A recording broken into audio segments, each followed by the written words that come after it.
Muito obrigada, senhora presidente, senhores vereadores, senhoras vereadoras.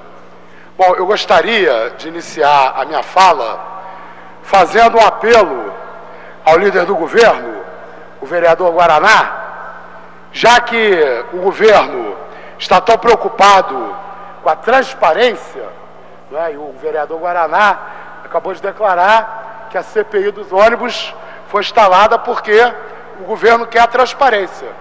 Então eu gostaria que o governo orientasse os vereadores a assinarem também o meu requerimento de CPI da internação compulsória.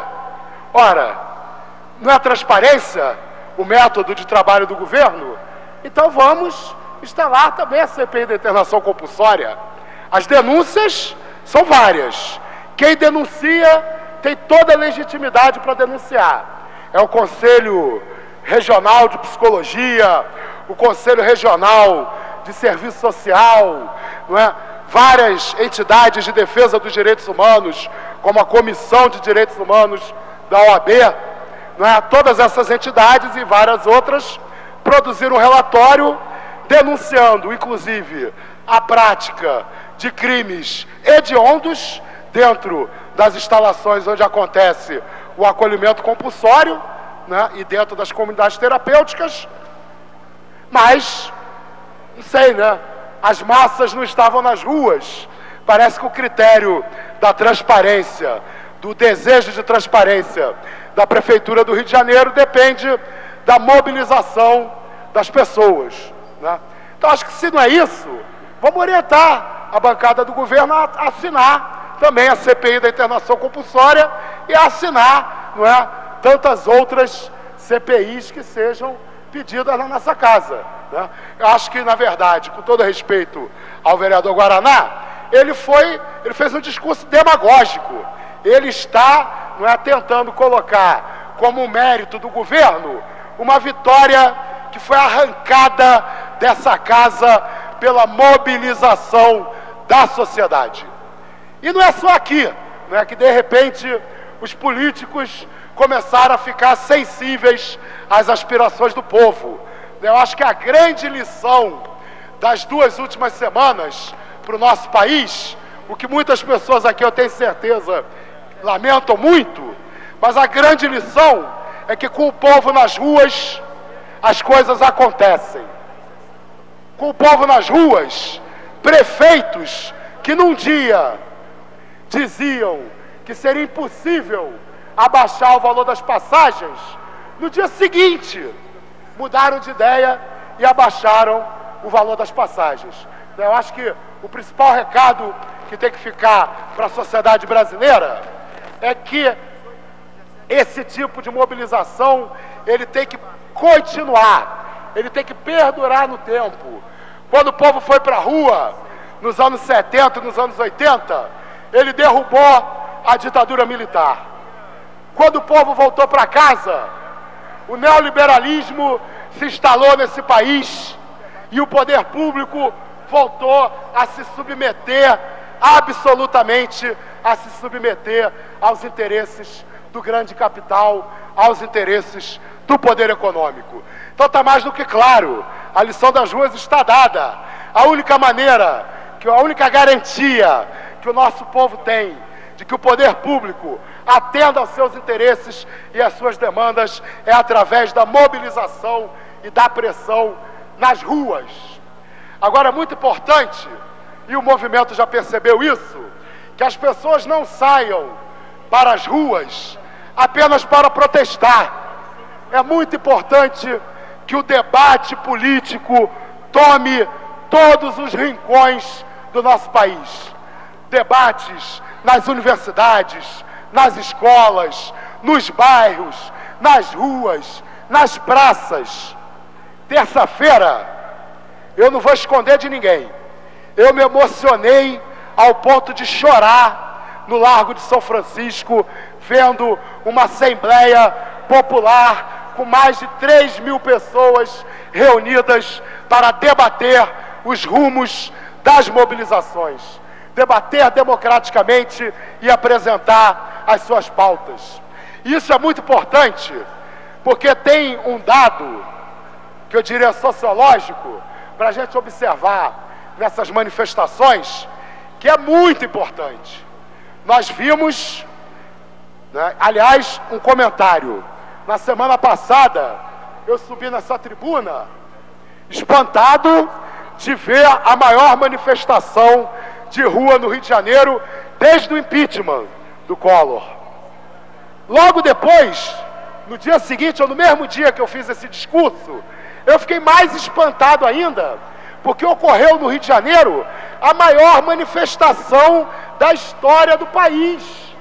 A imprensa anuncia 300 mil pessoas, mas tinham muito mais de 300 mil pessoas na rua. O comício das diretas, que a mesma imprensa diz que tinha 1 milhão de pessoas, era menor do que a manifestação da última quinta-feira, dia 20. Dia 20, toda a Presidente Vargas e toda a Avenida Rio Branco ficaram tomadas pelos manifestantes. Eram pelo menos 1.500.000 pessoas nas ruas, 5 vezes mais do que o que a imprensa está anunciando. E também na quinta-feira nós assistimos o maior espetáculo de brutalidade e de violência policial da história dessa cidade, com a polícia não fazendo o que a imprensa tenta dizer que ela fez, combatendo focos de baderneiros, de vândalos. A polícia reprimiu indiscriminadamente essa massa de 1,5 milhão de pessoas que estavam nas ruas. Eu assisti mais de 30 vídeos no YouTube. Só pelos títulos dos vídeos, a gente já fica espantado. Polícia joga bomba de gás dentro de bar fechado na Lapa. Polícia joga bomba de gás na emergência do Souza Aguiar. Polícia dispara spray de pimenta dentro da emergência do Hospital Rocha Maia. E olha, colegas vereadores e vereadoras, eu falei na terça-feira que o tempo da mentira e da manipulação fácil terminou. Não existe mais, nós não vivemos mais numa sociedade em que um oligopólio dos meios de comunicação fala sozinho com a população. Nós ainda temos que avançar na democratização dos meios de comunicação. Mas a internet, o Facebook, o YouTube, o Twitter acabaram com o monopólio da voz no nosso país. E se a imprensa e os políticos defenderem uma versão e 1,5 milhão de pessoas nas ruas contarem outra versão, não tenham dúvidas de que quem ficar do lado da mentira vai ser desmoralizado pela verdade sendo contada, sendo repetida por 1,5 milhão de pessoas nas suas famílias, nos seus locais de trabalho, nas festas e etc.